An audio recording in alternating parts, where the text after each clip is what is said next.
daripada Sa'ad bin Abi Waqqas radhiyallahu anhu. Saya bertanya kepada Rasulullah sallallahu alaihi wasallam, "Ya Rasulullah, siapakah orang yang paling berat menanggung bala, yakni ujian?" Nabi sallallahu alaihi wasallam bersabda, "Para nabi, kemudian orang-orang yang seumpamanya, yakni orang-orang yang soleh, dan kemudian orang-orang yang seumpamanya." Maka diuji, dibalak seseorang itu mengikut kadar agamanya. Al-Fatihah. A'udzubillahi minasyaitonirrajim. Bismillahirrahmanirrahim. Alhamdulillahirabbil alamin. Ar-Rahmanir-Rahim, Maliki yaumiddin. Iyyaka na'budu wa iyyaka nasta'in. Ihdinas siratal mustaqim. Siratal ladzina an'amta 'alaihim ghairil maghdubi 'alaihim waladdallin. Amin. A'udzu billahi samil 'alim minasyaitonir rajim. Innal hamdalillah nahmaduhu wa nasta'inuhu wa nastaghfiruh wa na'udzu billahi min shururi anfusina wa min sayyiati a'malina. May yahdihillahu fala mudilla lahu wa may yudlil fala hadiya lahu. Asyhadu an la ilaha illallah wa asyhadu anna Muhammadan abduhu wa rasuluh. Allahumma salli ala sayyidina Muhammad wa ala alihi wa sahbihi ajma'in. Ya ayyuhalladzina amanu taqullaha haqqa tuqatih wa la tamutunna illa wa antum muslimun. Ya ayyuhalladzina amanu taqullaha wa qulu qawlan sadida yuslih lakum a'malakum wa yaghfir lakum dhunubakum wa may yuti'illaha wa rasulahu faqad faza fawzan 'azima. Allahumma iftah 'alaina hikmataka wanshur 'alaina min khazaini rahmatika ya arhamar rahimin. Allahumma iftah 'alaina futuhal 'arifin warzuqna fahman nabiyyin bidahil khatamil mursalin. Allahumma faqihna fid din, 'allimna at-ta'wil wahdina as-siratikal mustaqim. Allahumma arinal haqqa haqqan warzuqna ittiba'ah wa arinal batila batila warzuqna ijtinabah. Alhamdulillahi rabbil alamin. Assalamualaikum warahmatullahi wabarakatuh. Alhamdulillah. Thumma alhamdulillah. Kita banyakkan syukur kita kepada Allah Subhanahu wa taala dengan pertemuan kita pada malam ini. Saya doakan muslimin muslimat semuanya sihat di dalam penjagaan Allah Ta'ala dan berbahagia insya-Allah. Mudah-mudahan tuan-tuan muslimin muslimat, Allah kurniakan kepada kita ni istiqamah pada jalan Allah sampailah kita kembali kepada Allah nanti. InsyaAllah malam ni muslimin muslimat kita akan baca beberapa hadis Nabi sallallahu alaihi wasallam. Hadis riwayat Imam At-Tirmizi an Sa'ad bin Abi Waqqas radhiyallahu anhu qala qultu ya Rasulullah ayyun nasi ashaddu bala'a qala al-anbiya thumma al-amthal fal-amthal fayubtala ar-rajulu ala hasabi dinihi fa in kana dinuhu sulba ishtadda bala'uh wa in kana fi dinihi riqqah ubtuliya ala hasabi dinihi fama yabrahul bala'u bil abdi hatta yatrukahu yamshi 'alal ardi ma 'alaihi khati'ah. Daripada Sa'ad bin Abi Waqqas radhiyallahu anhu, saya bertanya kepada Rasulullah sallallahu alaihi wasallam, ya Rasulullah, siapakah orang yang paling berat menanggung bala, yakni ujian? Nabi sallallahu alaihi wasallam bersabda, para nabi, kemudian orang-orang yang seumpamanya, yakni orang-orang yang soleh, dan kemudian orang-orang yang seumpamanya. Maka diuji, dibalak seseorang itu mengikut kadar agamanya. Sekiranya ada kelemahan dalam agamanya, ia diuji mengikut kadar agamanya. Sekiranya dia kuat dalam agamanya, beratlah balaknya. Sekiranya ada kelemahan dalam agamanya, ia diuji mengikut kadar agamanya. Sentiasalah balak, yakni ujian itu menimpa seseorang hamba sehingga Allah membiarkannya berjalan di muka bumi ini tanpa ada lagi sebarang dosa. Dalam hadis yang lain, Nabi ditanya siapakah orang yang paling berat menanggung bala. Kata Nabi sallallahu alaihi wasallam, para nabi, kemudian ulama yang soleh, dan diikuti dengan orang-orang yang soleh. Kata Nabi sallallahu alaihi wasallam apabila ditanya oleh Sa'ad bin Abi Waqqas, orang yang paling berat menanggung bala ataupun ujian, musibah, yang pertama adalah para nabi, paling berat menanggung ujian dan juga musibah. Nabi nak beritahu berat-berat ujian kita, teruk macam mana pun musibah Allah timpakan kepada kita, para nabi lagi berat. Sahabat tanya, lepas tu siapa pula? Orang-orang yang soleh, yang seumpama dengan Nabi, sahabat Nabi. Hadis lain kata para ulama yang soleh. Kemudian orang-orang yang soleh, barulah ujian berat kepada orang-orang yang biasa. Nabi nak beritahu kepada kita, tuan-tuan muslimin muslimat, bila kita ditimpa musibah, walaupun teruk, tetap lagi bersyukur kepada Allah, sebab ada orang yang lebih teruk daripada kita, yang lebih azab daripada kita, lebih berat daripada kita. Musibah-musibah ni tuan-tuan, yang Allah timpakan kepada manusia ni ada 3 jenis. Antara disebut oleh ulama ada 3 jenis. Yang pertama, musibah balak. Musibah yang Allah timpa ke atas manusia untuk menguji manusia. Nak uji manusia sama ada benar-benar beriman kepada Allah. Sebab itulah selagi mana kita tidak diuji dengan Allah, dengan ujian daripada Allah, dengan seberat-berat ujian, jangan lagi kita ni bangga diri mengatakan kita beriman kepada Allah. Tanda betul-betul kuatnya iman seseorang apabila dia diuji oleh Allah Ta'ala dengan ujian yang sangat berat. Bila dia boleh tahan dengan ujian, barulah dia beriman kepada Allah.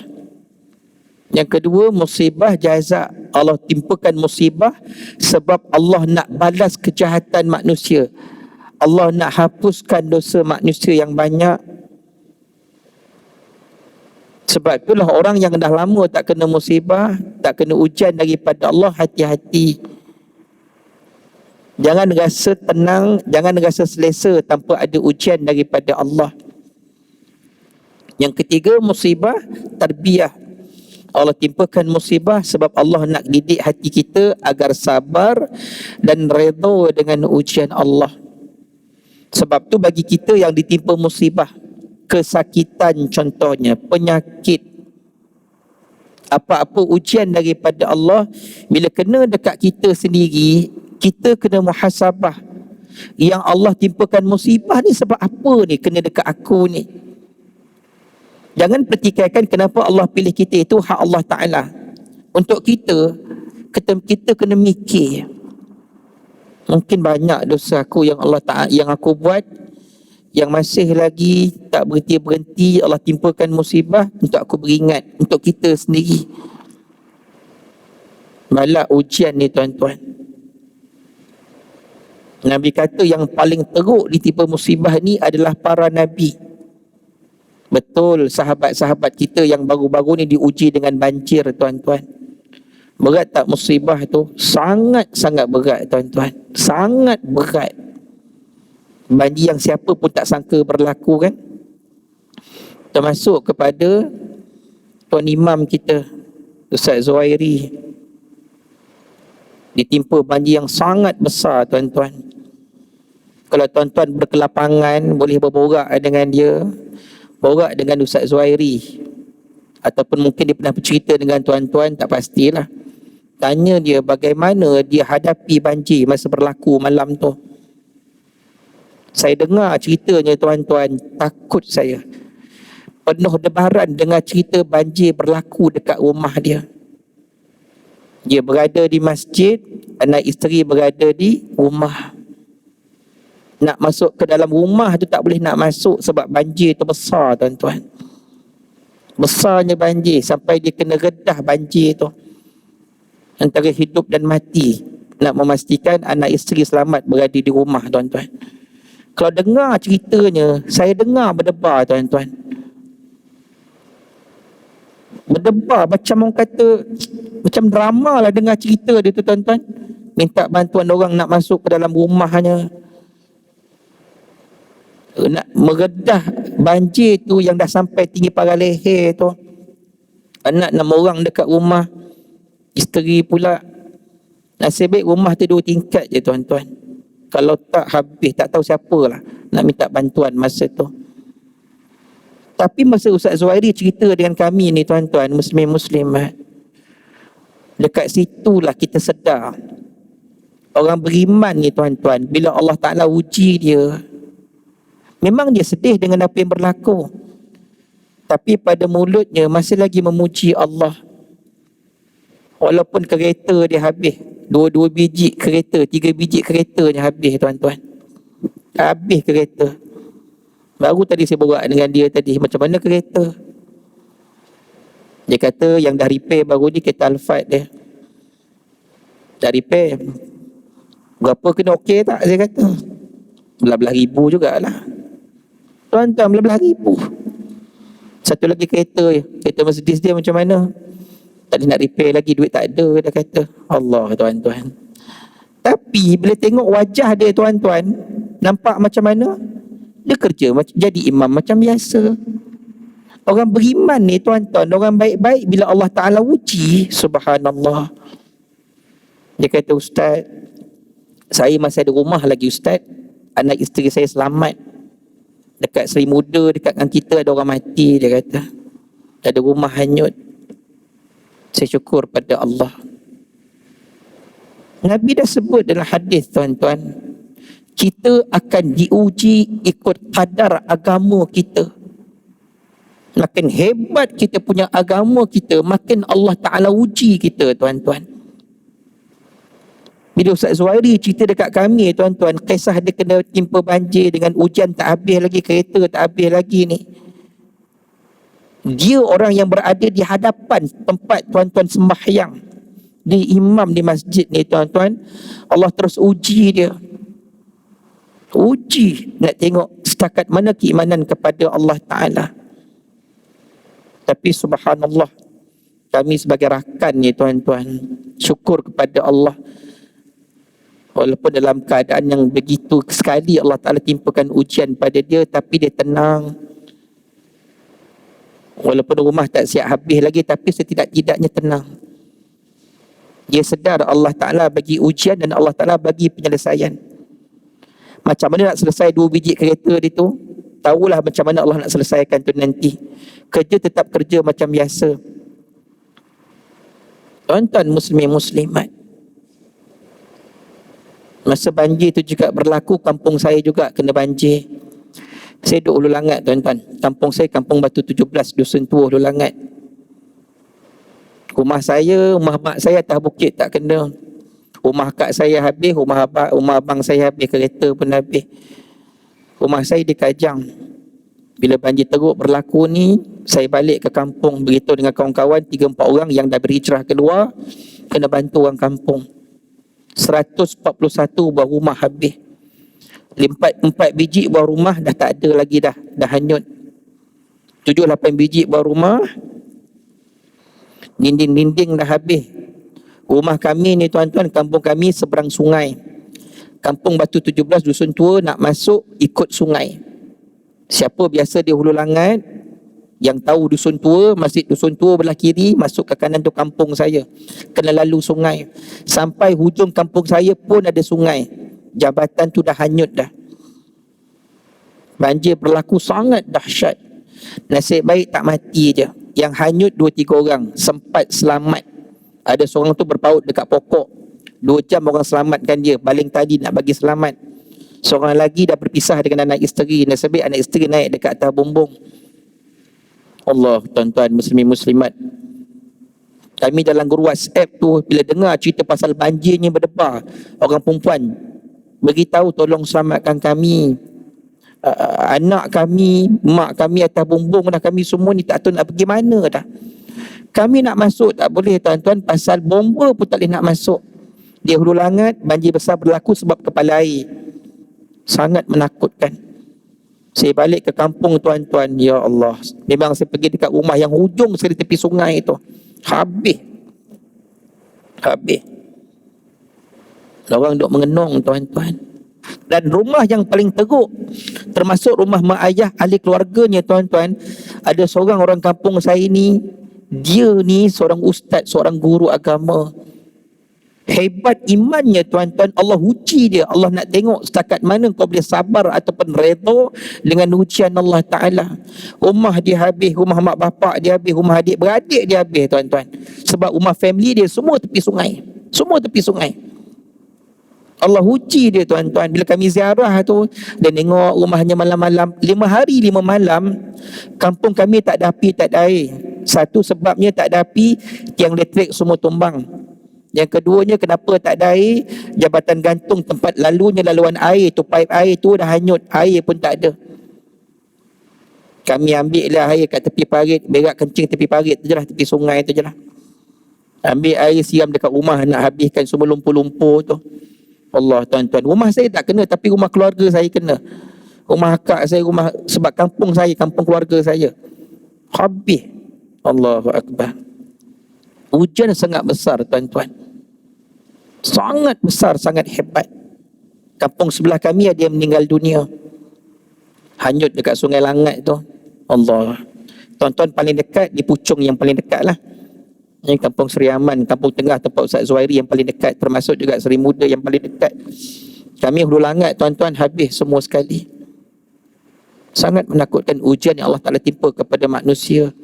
Menakutkan. Tapi tuan-tuan muslimin muslimat, ujian Allah kepada umat Nabi SAW ini, ujiannya Allah bagi dia tak lama. Ujian tu datang ujian sekali. Contoh macam banjir dekat kampung saya tu, dia sekejap je, tak lama. Berlaku pada pukul 8 malam, 9 malam, air naik. Betul-betul air, betul-betul masa tu dekat setengah kampung dah 12.30 malam, 1 pagi, 2 pagi tu memang dah habis dah. Tapi dia surut pada pukul 6 pagi, 7 pagi. Tapi 1 malam tu tuan-tuan, habis semua, tak ada apa yang tinggal, habis. Ujian Allah timpa kepada manusia biasa macam kita ni, dia tak lama. Sekali kena, habis. Lepas tu bina balik hidup baru.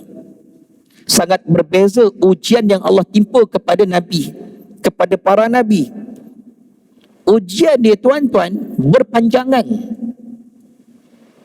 Dia bukan jenis sehari 2 hari habis tak. Berpanjangan. Kita ambil contoh tuan-tuan, ujian yang Allah timpa kepada Nabi Ayub alaihi salam. Kisah Nabi Ayub ni tuan-tuan muslimin muslimat diceritakan dalam Al-Quran. Bagaimana Allah timpakan ujian kepada Nabi Ayub, tak lain tak bukan untuk Nabi Ayub ini Allah nak uji keimanan. Dan hakikatnya para Nabi imannya mantap. Iman para Nabi makin kuat ujiannya daripada Allah, makin meningkat imannya. Dia bukan iman macam kita. Kita kejap okey, kejap tak okey tak. Time dengar kuliah maghrib, hebat iman kita betul. Oh, tara malaikat iman kita ni. Habis kuliah maghrib, kamu balik ke rumah, tengok TV, habis kita dah. Buka pula Facebook, duduk sorang-sorang, tak macam-macam video kita tengok tak. Kita ni nak kenal diri kita sendiri waktu kita bersendirian. Duduk sorang-sorang, itulah diri kita yang sebenar. Memang mula-mula buka YouTube, buka Facebook, oh tengoklah ceramah Ustaz Zahid terus tak. Habis ceramah, lalu pula video lain. Tak siapa perempuan menyanyi pun tak tahu tak. Kan video macam-macam sekarang ni lalu dekat Facebook kita. Masa kita duduk sorang-sorang tu tuan-tuan, itulah iman kita. Mata kita kadang-kadang, ni cerita saya pun sama. Mata kita ni kadang-kadang bila lalu tu macam nak tengok juga, tak? Kejap naik, kejap okey, kejap tak okey iman kita. Para Nabi, tuan-tuan, Nabi Ayub alaihi salam, subhanallah. Dikisahkan Nabi Ayub ni tuan-tuan, seorang Nabi yang diberikan oleh Allah dengan nikmat yang begitu banyak. Banyak nikmatnya. Dan antara nikmat yang Allah bagi dekat Nabi Ayub memiliki 12 anak dan kesemuanya adalah anak-anak lelaki. Tuan-tuan muslimat, orang Arab sangat berbangga kalau dapat anak lelaki yang ramai. Zaman jahiliyah, siapa dapat anak perempuan? Zaman Nabi, sebelum Nabi dilantik menjadi Rasul, waktu zaman jahiliyah, kalau adalah orang Arab ni yang ada anak perempuan, dia punya tahap malu dapat anak perempuan, tak nak keluar rumah, malu dengan anak perempuan. Pada orang jahiliyah ni, anak perempuan ni bawa bala, bawa malapetaka, malu. Itu sebab bila Nabi datang, Islam datang, Nabi kata dekat para sahabat, siapa yang ada 3 anak perempuan? Sahabat tanya, 2 anak perempuan. Walaupun 1 anak perempuan, kata Nabi, siapa didik anak perempuan, jaga anak perempuannya, jaga auratnya, jaga agamanya, kahwinkan dengan lelaki yang baik, kata Nabi sallallahu alaihi wasallam, dia akan bersama dengan aku seperti ini, kata Nabi. Nabi rapatkan jari Nabi. Hari kiamat nanti mak bapak yang ada anak perempuan, dijaga anak perempuan dengan baik, dengan aku macam ni, kata Nabi. Berjiran, bersahabat dengan Nabi dalam syurga. Nabi nak beritahu dekat orang Arab, berbangga dapat anak perempuan. Sebab selama ni jahiliyah, dia tak suka anak perempuan, tapi kalau dapat anak lelaki, tuan-tuan, bangga dia. Ini kisah Nabi Ayub memiliki 12 orang anak dan kesemuanya anak lelaki. Itu satu nikmat Allah kurniakan kepada Nabi Ayub alaihi salam. Termasuk juga nikmat yang Allah berikan kepada Nabi Ayub, kekayaan daripada binatang ternak yang begitu banyak. Dan lebih istimewa tuan-tuan muslimat, Nabi Ayub Allah Ta'ala kurniakan isteri salihah yang sangat cantik. Sangat cantik. Paras rupa dia tu sangat cantik. Dan juga wanita yang salihah. 3 nikmat Allah berikan kepada Nabi Ayub sepanjang hayat Nabi Ayub. Tuan-tuan yang dirahmati Allah Ta'ala sekalian, tiba-tiba sampai kepada suatu masa Allah uji Nabi Ayub alaihi salam. Dan Allah uji Nabi Ayub alaihi salam ketika mana baginda berusia 51 tahun. Separuh abad tuan-tuan Allah Ta'ala uji Nabi Ayub alaihi salam. Sekelip mata tuan-tuan muslimat, Allah timpakan kepada Nabi Ayub penyakit kulit. Penyakit kulit yang macam mana tuan-tuan? Nanah seluruh tubuh badan, dari kepala sampai ke kaki. Nanah yang berbau busuk. Busuk sangat bau dia. Sampaikan ulat-ulat memakan daging Nabi Ayub. Diceritakan ulat yang makan tu jatuh. Nabi Ayub ambil ulat tu letak balik kat daging dia tu. Isteri dia tanya, kenapa ambil balik ulat tu letak kat daging? Habis nanti ulat tu nak makan dekat mana? Dia cakap macam tu pula tuan-tuan. Rupa-rupanya apa yang Nabi Ayub tu buat, saintis dia buat kajian, rupa-rupanya kudis-kudis ni kan, nanah ke apa, antara cara nak bagi dia mati cepat, nak bagi hilang cepat tu, ulat makan, macam lintahkan makan darah tu, lama-lama dia akan habis. Itu kajian orang buat rupanya. Itu yang Nabi Ayub buat dekat ulat yang makan pada daging dia. Busuknya tuan-tuan muslimin muslimat, daripada kepala sampai ke kaki ni diceritakan. Satu negeri tahu tentang penyakit tu dan baunya sangat busuk, mengganggu orang ramai di kediaman tu. Akhirnya Nabi Ayub diangkat keluar daripada rumah, duduk tempat yang jauh daripada orang. Allah, kesian dia. Dalam waktu yang sama tuan-tuan, dalam waktu yang sama tuan-tuan muslimin muslimat, hari pertama Allah timpakan kepada Nabi Ayub penyakit nanah. Hari kedua, ke-12 anaknya meninggal dunia. Ini skrip sekaligus diceritakan dalam riwayat sirah tuan-tuan. Dan pada hari yang ketiga tuan-tuan muslimin muslimat, binatang ternakan dia mati. Hama datang dekat binatang dekat haiwan ternak dia. Habis mati semua sekali. Tuan-tuan muslimin muslimat dirahmati Allah Ta'ala sekalian, hanya dalam 3 hari Allah timpakan ujian kepada Nabi Ayub AS. 3 hari. Tetapi penyakit nanah yang menimpa ke atas Nabi Ayub tuan-tuan muslimin muslimat, bukan sikit-sikit tuan-tuan. Bukan sikit-sikit. Menanah dari kepala sampai ke kaki ni setiap hari berbau. Menitik tu daging dia tu, bau busuk. Tuan-tuan muslimin muslimat, dia punya susah Nabi Ayub ni bila ditimpa musibah oleh Allah Ta'ala. Satu hari dia tengok isteri dia pakai tudung dalam rumah. Nabi Ayub kata dekat isteri, takkan dekat rumah nak pakai tudung juga? Isteri dengan suami kan takkan nak pakai tudung? Bukalah tudung. Bila isteri Nabi Ayub buka tudung tuan-tuan, dia lihat rambut isterinya dah tak ada dah. Ditanya kepada isterinya, mana pergi rambut? Apa kata isteri Nabi Ayub? Saya terpaksa gadaikan rambut saya untuk nak dapatkan duit untuk beli makanan. Cara macam tu susahnya seorang Nabi yang pada asalnya kaya raya tuan-tuan. Cara macam tu susah Nabi Ayub AS. Sampai tuan-tuan muslimin muslimat dirahmati Allah Ta'ala sekalian, sampai satu masa isteri ni terasa juga penat jugalah isteri. Anak tak ada dah mati, nak membantu tak ada, harta nak belanja dah habis. Isteri pun tak larat. Sampaikan isteri Nabi Ayub ni mengadu dekat Nabi Ayub. Dia kata, wahai Nabiullah, dah lama dah engkau kena penyakit ni. Kau mintalah kepada Allah, doalah kepada Allah, rayulah kepada Allah. Tak payah minta lain, minta kesembuhan penyakit cukup dah. Minta kesembuhan penyakit pun cukup dah. Tuan-tuan muslimin muslimat, apa kata Nabi Ayub kepada isterinya? Wahai isteriku, ikutkan dah berapa lama kita berkahwin dan kita rasai semua nikmat Allah Ta'ala. Dah berapa lama kita berkahwin? Kata isterinya, kita dah berkahwin selama 20 tahun. Nikmat kita dah rasa 20 tahun. Nabi Ayub kata dekat isterinya, aku ni baru kena timpa penyakit nanah ni, busuk satu badan ni, baru 18 tahun kena penyakit ni.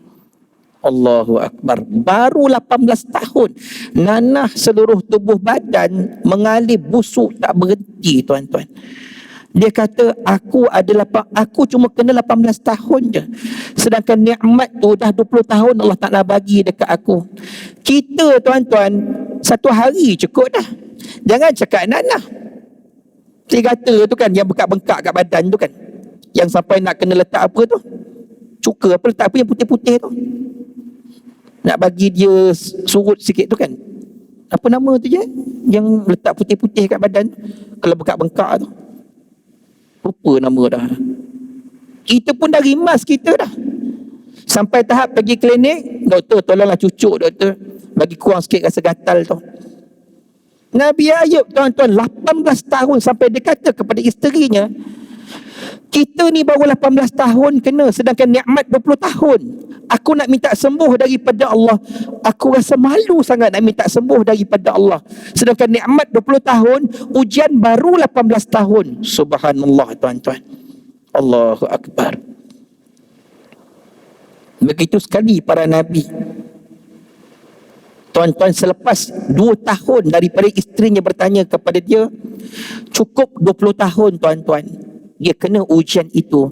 Barulah Nabi Ayub alaihi salam berdoa kepada Allah agar Allah Ta'ala menyembuhkan penyakit itu.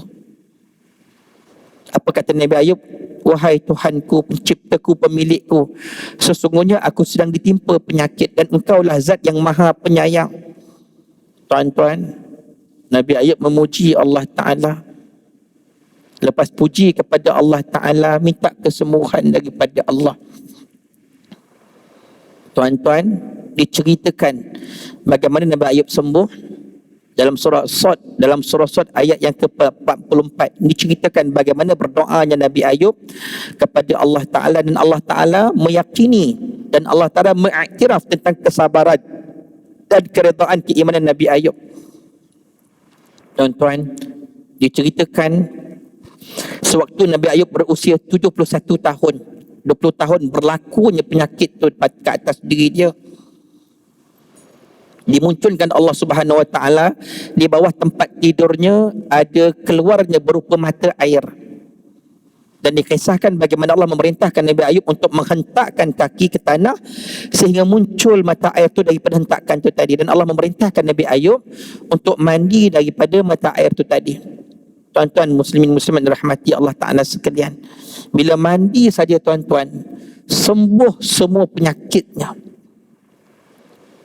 Dan lebih istimewa tuan-tuan, Nabi Ayub ketika berusia 71 tahun itu, Allah kembalikan wajahnya lebih muda daripada usia dia.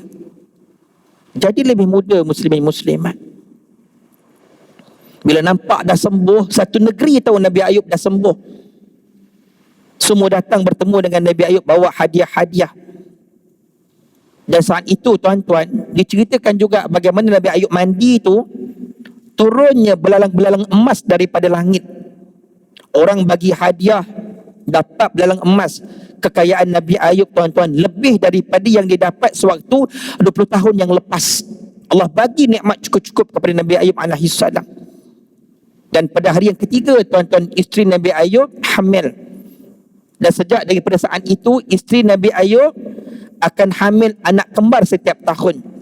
Dan diceritakan Allah kurniakan kembali kepada Nabi Ayub anak seramai 24 orang, sekali ganda tuan-tuan. Cukup sahaja orang ni sabar, redha dengan ujian. Sebab tu kata Nabi SAW, wa idza aradallah, kata Nabi SAW, wa innallaha idza ahabba qauman ibtalahum. Bila sesungguhnya apabila Allah Ta'ala cintakan kepada seseorang hamba itu, Allah akan uji dia. Allah sayang Nabi Ayub, Allah uji Nabi Ayub. Rupanya tanda Allah Ta'ala sayang kepada kita, Allah uji kita.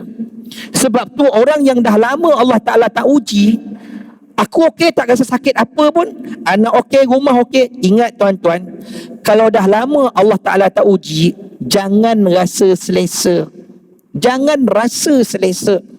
Sedangkan Nabi kata orang yang Allah Ta'ala cinta, Allah akan uji dia dahulu. Nabi kata faman radiya falahur redha. Siapa yang redha dengan ujian Allah, Allah redha dengan dia. Rupanya syarat nak dapat redha Allah Ta'ala, mesti Allah Ta'ala uji dia dan dia redha dengan ujian, baru Allah Ta'ala redha. Tuan-tuan, kalau orang tanya kita, apa pentingnya redha ni?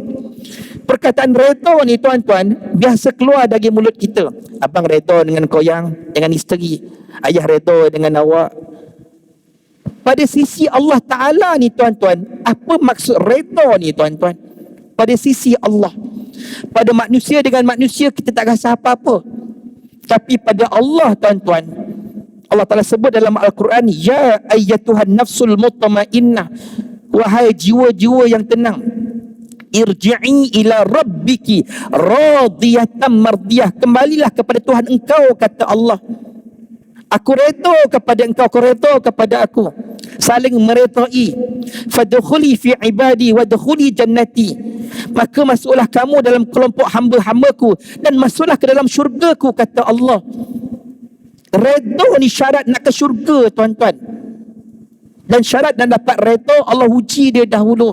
Sebab itulah kalau kita dah lama Allah Ta'ala tak uji, tolong rasa something. Kenapalah?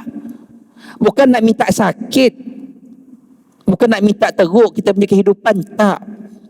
Tapi setidak-tidak, tuan-tuan, daripada hadis ni kita boleh faham, kalau dah lama tak sakit, dah lama tak kena apa-apa musibah, ujian daripada Allah ni, tuan-tuan.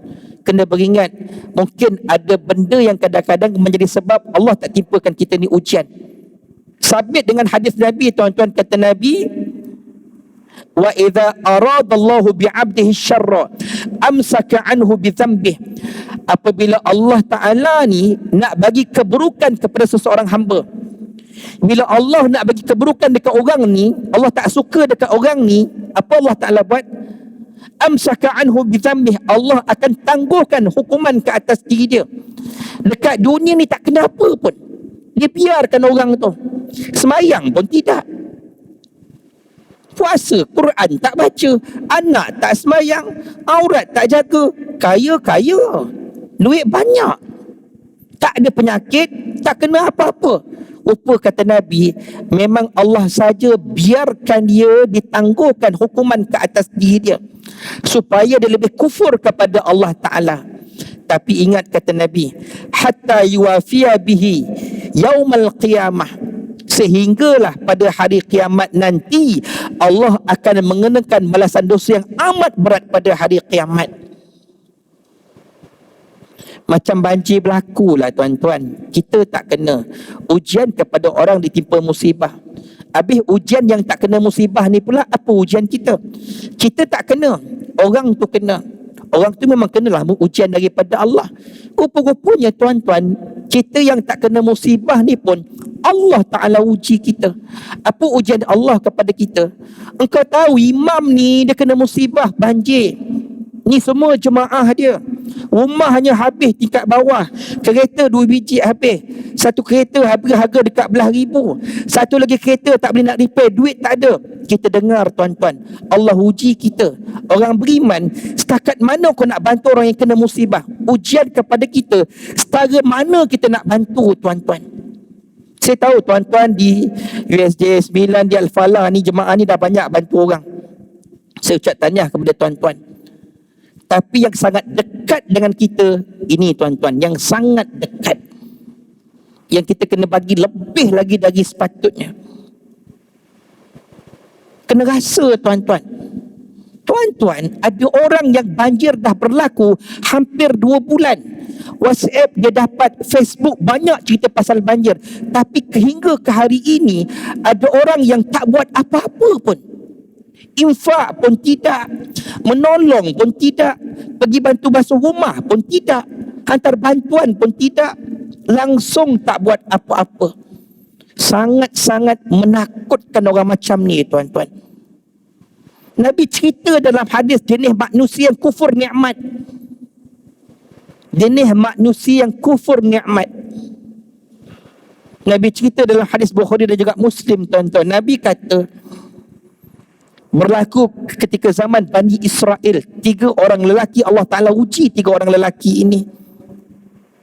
Seorang lelaki yang kena penyakit kusta, seorang lagi lelaki yang penyakit kepala, rambut tidak tumbuh dekat kepala, yang ketiga penyakit buta. Allah hantar malaikat kepada ketiga-tiga lelaki ini. Malaikat bertemu dengan lelaki yang kena penyakit kusta. Engkau nak minta apa kepada Allah? Dia tak tahu itu malaikat. Malaikat tanya dia, malaikat menyamar seperti manusia, engkau nak apa daripada Allah? Tak ada benda lain aku minta daripada Allah, agar Allah Ta'ala sembuhkan penyakit kusta aku. Penyakit aku ni, dia kata, menyebabkan orang lagi jauh daripada aku. Dapat sembuh pun jadilah.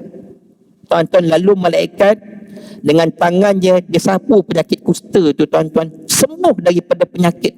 Malaikat tanya dia lagi, apa lagi kau nak daripada Allah? Apa lagi benda yang kau suka? Aku suka kalau dapat unta dan lembu, dia kata. Lantas malaikat berikan kepada dia, ini unta bunting. Kau jaga unta ni elok-elok, biarkan dia, biar bertambah rezeki. Malaikat tinggalkan dia. Malaikat pergi pula dengan lelaki yang penyakit rambut yang tak tumbuh dekat kepala yang botak ni tadi. Malaikat tanya kepada dia, apa yang kau nak? Aku nak minta sembuh penyakit dekat kepala aku. Penyakit ni menyebabkan orang jauh daripada aku. Malaikat sapu kepala, tumbuh rambut. Malaikat tanya dia, apa lagi yang kau nak? Aku kalau dapat unta lembu suka aku. Malaikat bagi kepada dia lembu bunting. Kau jaga lembu ni elok, biarkan dia jaga, kau hidup dengan nikmat Allah Ta'ala. Seronok dia tuan-tuan. Sama juga malaikat pergi dengan lelaki yang buta, tanya soalan yang sama. Dia nak melihat nikmat Allah Ta'ala, sapu mata, sembuh daripada penyakit buta. Tanya pula kepada dia, apa yang kau nak? Aku kalau dapat kambing seronok sangat, dia kata. Seronok sangat kalau dapat kambing. Okay, kita sambung cerita pasal kambing tu lepas azan ni tuan-tuan. Okay, kita berhenti azan dulu. Baik tuan-tuan, malaikat bertemu dengan lelaki yang buta mata. Bila malaikat sapu matanya, sembuh dari buta, dan malaikat bertanya kepada dia, apa yang kau nak? Kata si buta, aku nak kambing. Dapat kambing seronok dah, dia kata. Lalu malaikat berikan kepada si buta tu tadi kambing yang bunting. Lalu ketiga-tiga ni yang dah sembuh dari penyakit, hidup dengan nikmat yang Allah kurniakan kepada mereka. Tuan-tuan muslimin muslimat, tak lama lepas tu Allah uji ketiga-tiga yang Allah bagi nikmat tadi. Allah datangkan malaikat kepada lelaki yang dahulunya kusta tu dahulu. Malaikat datang menyerupai lelaki sama seperti dia dahulu. Malaikat datang menyerupai seorang lelaki yang kena penyakit kusta. Malaikat jumpa dia, nak minta bantuan daripada lelaki tu. Hidup aku ni susah, penyakit kusta, ramai orang lari daripada aku. Boleh tak nak bagi bantuan? Tak tolong? Nak apa? Boleh tak kalau kau bagi dekat aku ni seekor je unta? Unta kau ada banyak kat belakang kau tu, banyak unta kau. Bagi seekor boleh tak? Tuan-tuan muslimin muslimat, apa kata si kusta ni tadi? Dia kata, aku ni pun banyak sangat tanggungjawab. Beban aku ni banyak sangat, aku nak kena pikul. Oh, tak boleh lah aku nak bagi kau seekor unta, dia kata. Walhal tuan-tuan, kalau dibagi seekor unta pun dekat malaikat ni tadi, takkan terjejas pembilangan unta ni. Banyak sangat. Allahu Akbar. Kufur nikmat tuan-tuan. Malaikat kata dekat lelaki tu, seingat akulah, bukan ke dulu engkau ni yang kena penyakit kusta macam aku? Datang seorang lelaki sembuhkan penyakit dekat badan kau dan bagi unta dekat engkau untuk kau biarkan. Apa kata dia? Tak ada. Aku tak pernah pun kena penyakit kusta. Tak pernah. Yang aku dapat unta banyak ni adalah hasil daripada warisan turun-temurun datuk nenek moyang aku yang bagi dekat aku. Keluarga kaya bagi dekat dia unta. Tak kena pun penyakit kusta. Itu bukan saya, dia kata. Tuan-tuan muslimin muslimat, dia berdusta kepada Allah. Kufur nikmat. Kufur nikmat ni tuan-tuan, dua ciri. Yang pertama, tidak mengiktiraf, mengakui nikmat datang daripada Allah. Yang kedua, tak belanja nikmat dengan cara yang betul, dengan cara yang terbaik. Tak buat. Malaikat kata dekat lelaki tu, kalau kau berdusta kepada Allah, kembali kau seperti asal. Tak lama lepas tu tuan-tuan, terus jadi balik kusta lelaki tu dan hilang semua unta-unta dia. Dia kembali seperti asal. Malaikat pergi pula dengan lelaki yang tak ada rambut tu, yang botak kepalanya. Minta juga benda yang sama. Oh, aku tak boleh nak bagi kau lembu ni. Aku punya tanggungan banyak. Bukankah kau dulu botak penyakit sekian-sekian, kata malaikat? Tak. Sama seperti yang kusta tadi tu. Dia tak pernah kena penyakit. Dia kata ini semua adalah warisan daripada datuk nenek moyang. Kalau kau berdusta, kembali seperti asal. Kembali tuan-tuan. Malaikat bertemu dengan si buta tu pula. Aku ni susah nak minta seekor kambing pun jadilah. Apa kata si buta? Aku ni dahulunya buta. Hidup aku ni susah. Allah datangkan orang untuk bantu aku. Hari ni nikmat aku begitu banyak Allah Ta'ala bagi. Hari ni kau nampak kan semua kambing-kambing ni, nikmat ni. Kalau kau suka kau ambil lah, kata si buta tu tadi. Ambil lah. Yang kau tak suka kau tinggalkan, bagi dekat aku. Yang kau suka semua kau ambil. Allahu Akbar tuan-tuan. Ini cara syukuri nikmat. Tahu ada orang susah, bantu. Dia bukan bantu sikit-sikit tuan-tuan. Dia bantu sampai dia susah pun tak apa, janji orang tu senang. Cara Nabi tuan-tuan, al-ithar taqdimul ghairi an-nafsi. Nabi mendahulukan orang lain berbanding Nabi. Malaikat kata kepada si buta tu, engkau hiduplah dengan nikmat engkau. Syukurilah dengan nikmat Allah Ta'ala. Hiduplah dengan gembiranya. Jangan jadi seperti dua orang itu yang kufur kepada Allah Ta'ala. Tuan-tuan, kisah ini Nabi beritahu kepada kita. Bila Allah uji kita untuk membantu orang lain, tetapi kita tak buat yang sepatutnya tuan-tuan, Allah akan uji kita, tarik balik nikmat. Tapi saya percaya tuan-tuan dah banyak sangat bantu. Kita pun dah banyak bantu orang kan ketika banjir ni. Saya tahu Ustaz Zuhairi pun ramai orang bantu dia. Cuma saya ceritakan ni tuan-tuan, mungkin kalau siapa yang tak tahu. Saya tahu jemaah masjid ada yang spesifik bantu Ustaz Zuhairi. Saya tahu memang ada yang bantu begitu. Sebab orang Subang Jaya ni kan, saya duduk lama kat Subang Jaya sebelum ni. USD 13 saya duduk dahulu tuan-tuan. Saya tahu tuan-tuan banyak bantu. Cumanya saya nak sebut kepada orang yang tak tahu kisah Ustaz Zuhairi. Dia malu nak bercerita. Takkan nak bercerita pula kan. Saya cuma beritahu tuan-tuan. Sebab hati kami ni, dia sahabat baik kami tuan-tuan. Sahabat baik sangat, rapat, selalu dengan senyuman, banyak bantu orang, meraihkan para asatizah datang dekat masjid. Subhanallah. Kami memang share duit dah bantu dia, tapi lah kemampuan kami setakat mana kan. So tuan-tuan, kita sama-sama bantu orang-orang yang tiba musibah oleh Allah Ta'ala. Yang paling penting tuan-tuan, ingat bila Allah Ta'ala uji kita, itu tanda Allah Ta'ala sayang. Tetap juga bersyukur kepada Allah, tetap juga menyebut Alhamdulillah walaupun dengan ujian. Kerana Nabi kata, kita punya ujian tidak seteruk Allah timpakan kepada para Nabi dan juga orang-orang yang soleh. Mudah-mudahan Allah Ta'ala memberkati kita, kehidupan kita, dunia dan juga akhirat insyaAllah. Wallahu a'lam. Bismillahirrahmanirrahim. Allahumma inna na'udzubika min ilmi la yanfa' wa min qalbi la yakhsha' wa min nafsi la tashba' wa min du'a'i la yustajabulah. Rabbi ja'alna maqimas salah wa min dhurriyyatina rabbana wa taqabbal du'a. Allahumma ya Allah, jauhilah kami daripada ilmu tidak bermanfaat, hati yang tidak khusyuk, nafsu yang tidak puas, dan doa yang tidak dimakbulkan.